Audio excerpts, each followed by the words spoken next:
I nearly drop my phone when I see the photo. It's a shot I took less than an hour ago. Me on the trail, grinning awkwardly at the camera, only I'm not alone. There's someone standing beside me. It's my brother. My brother, who's still in Berlin. My brother who hasn't set foot in America in years. My brother who couldn't possibly be here. I flip through the camera roll with shaking hands. Every photo from today, every single one, shows him there. And yet I remember every step of this trip. And I swear to God I was alone. The road narrowed as I drove deeper into the mountains, 2 pale beams of my headlights swallowed by the dark. My GPS had given up miles ago, leaving me with crumpled paper directions I could barely follow. When the trees finally opened to reveal the lodge, it looked less like a guest house and more like a relic. Slanted roof, crooked porch, a neon vacancy sign sputtering against the night. Inside, the air smelled of cedar and wood smoke. A woman at the counter barely looked up when I signed the ledger. Her eyes flicked past me out the window, as though expecting someone else to follow me in. When I told her I'd booked a single room, she frowned at the page. "Thought you said there were 2 of you." I laughed, told her she must have misheard. Her expression didn't change. I carried my pack upstairs, telling myself I was imagining things. Small towns always have their quirks. But later, when I came down for a beer, the other guests, 3 men in hunting jackets, fell quiet as I passed. One of them muttered something about sticking to marked trails and kept glancing at the door, like he was waiting for someone else to walk in behind me. At the bar, the television flickered with local news, talk of an escaped fugitive, armed and dangerous, last seen in the county 2 nights ago. A picture of a gaunt man with hollow eyes filled the screen. The bartender caught me watching and said, "Don't go wandering alone after dark. Not safe in these woods." I nodded, though I wasn't sure if he meant the fugitive or something else. The next morning, I set out early. Mist clung to the valley like smoke, curling around the trees until the trail ahead vanished into pale gray. I'd come here for the quiet, but the silence pressed harder than I expected. No cars, no chatter, not even birdsong. Just the crunch of my boots and the steady thud of my heartbeat. A few miles in, I stopped for water, leaning against a boulder slick with moss. That's when I heard it. My name. It wasn't a bird call or an echo. It was a voice, clear and human, drifting from somewhere deeper in the woods. My stomach knotted. I called back, half expecting a lost hiker to emerge. No answer. Only the slow shifting of branches. I pushed on, faster now. Maybe I'd imagined it. Maybe the hunters at the lodge were right. This place plays tricks if you're not used to the solitude. By dusk, I pitched my tent in a hollow near the trail. Fire crackling, stars bleeding through the treetops. I almost convinced myself the voice had been nothing. Then, as I lay in my sleeping bag, I heard it again. Faint, but unmistakable. A man's voice calling for help. I bolted upright, heart pounding. The cry came again, closer this time, my name stretched out between the trees. I unzipped the tent, but the woods beyond were still and black. No flashlight beams, no movement, just the smell of damp earth and the sound of my own blood rushing in my ears. I sat there until the fire died, whispering to myself that it was the wind, that it had to be the wind. By the second night, the trail already felt different. Trees leaned in close, their branches clawing at one another overhead, and the silence had thickened into something I could almost taste. Every time I stopped for water, I had the sense someone else was waiting just out of sight. When I returned to the lodge for supplies, I found a man sitting by the fire pit outside. His face was leathery, carved deep by sun and years, and he smoked a hand-rolled cigarette that smelled of sweet tobacco. "You camping up there?" he asked without looking at me. Yeah, I said, just a few days. He tapped ash into the flames. Don't answer it if it calls. I froze. What? His eyes met mine then, sharp and bloodshot.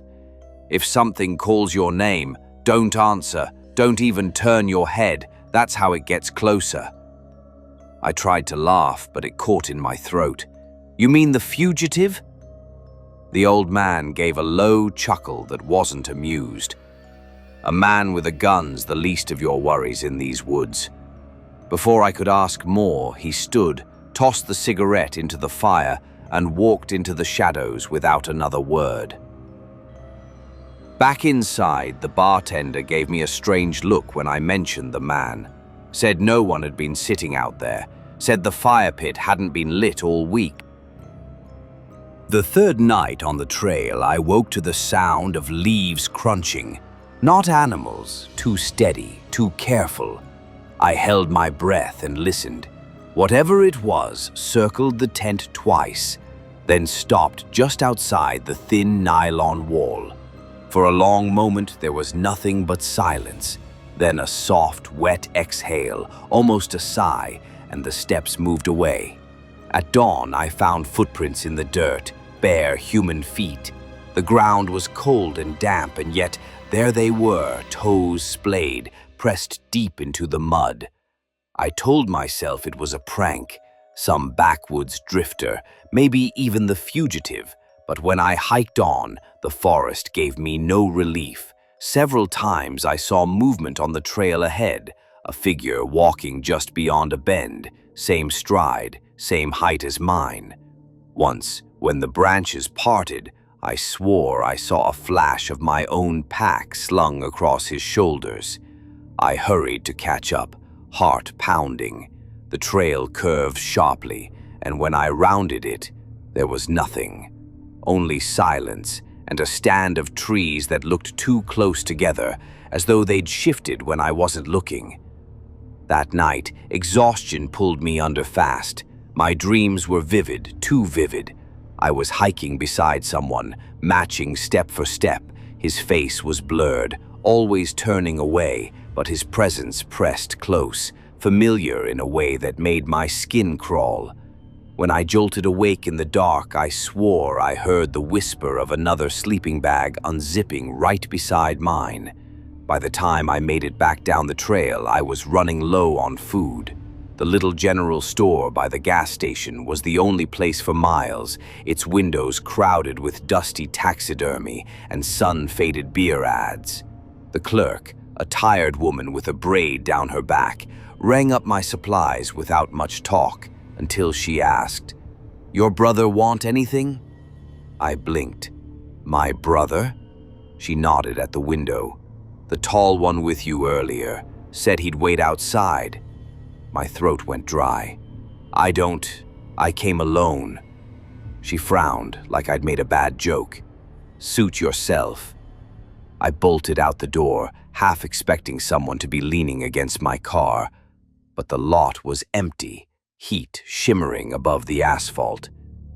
Back at the lodge, I tried to laugh it off. Maybe she saw another hiker, maybe she mixed me up with someone else. But when I pulled out my phone, my stomach lurched. The photos I'd taken that morning, shots of the trail, a selfie with the ridgeline behind me, weren't the same. In every single one, there was someone standing just off my shoulder, smiling. It was my brother. The same brother who was still across the ocean, texting me yesterday from Berlin. The same brother who had never set foot in Virginia. My hands shook so badly I almost dropped the phone. The man in the photos looked exactly like him, but I remembered every moment of those hikes. I was alone. I was alone. Back in my room, I locked the door and pulled the curtains shut. I scrolled through the photos again, one by one, my pulse hammering. Every image had changed, not just today's, but shots from earlier in the trip. Campsites, trailheads, even the lodge parking lot. In every single one, my brother was there. sometimes beside me, sometimes in the background, always smiling. I nearly called him then, just to hear his voice, but what would I even say? "Hey, weird question. Are you secretly hiking with me in Appalachia?" He'd laugh, tell me I needed more sleep. Maybe he'd be right. Maybe I was cracking under the isolation. Or maybe someone was tampering with my phone. That thought wormed in deeper when I saw the posters tacked near the lodge entrance. Sleep became impossible. Every time I closed my eyes, I half expected to wake with someone else breathing beside me. By the fourth night, I couldn't take the lodge walls closing in, so I grabbed my pack and went back onto the trail. The forest was hushed, moonlight dripping silver through the branches. My flashlight beam swayed over roots and stones, and every rustle in the underbrush sent a spike of panic up my spine. Then I heard it, my name. Not faint, not distant, but clear and close, spoken in my brother's voice. He stepped out of the trees like he'd been there the whole time. Same jacket, same crooked grin. For a split second, I almost believed it. Almost. Because his smile never moved, even when he spoke again. "Been trying to catch up." The grin stretched wider, too wide. His jaw hinged unnaturally, teeth catching the moonlight. And then the smell hit me, a sweet coppery stench of rot and blood carried on the wind. I stumbled backward, heart slamming in my chest. The figure tilted its head, movements jerky, as though it was still learning how to wear my brother's skin. "I've been with you all along," it said. The voice was wrong this time, deeper, rasping, as if layered with echoes. Branches snapped under my boots as I fled down the trail, not daring to look back. I could feel it moving behind me, matching my pace, always a step too close. When I burst into the clearing near the lodge, the night was suddenly still again. No footsteps, no voice, just me, doubled over, gasping like I'd outrun my own shadow. I staggered back into the lodge like a drunk, mud on my jeans, sweat soaking through my shirt. The hunters at the bar stopped mid-laugh when they saw me. One of them muttered, "Christ, he looks like he's seen the devil." But no one asked questions. They all just watched. I ordered whiskey with shaking hands. The bartender slid it across without a word. From the corner, a voice rasped, "You saw it, didn't you?"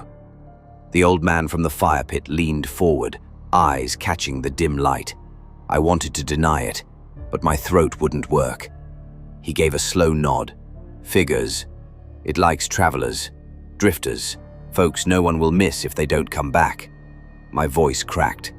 "What the hell is it?" The man's lips pressed thin. "Goat man." The word hit me harder than I expected. A simple, stupid name, but the way he said it made my skin crawl. "It'll take your voice first, then your face, then your whole damn life if you let it. Soon enough, even you won't know which one's real. That's the trick. It don't have to kill you. It just has to make you forget you were ever alone." I wanted to argue, but my phone buzzed on the counter. A new notification. Video saved. Hands trembling, I opened it.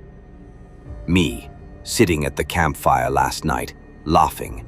Beside me, my brother, laughing too. Both of us talking, smiling, drinking from the same bottle. I remembered the fire. I remembered the bottle, but I didn't remember him.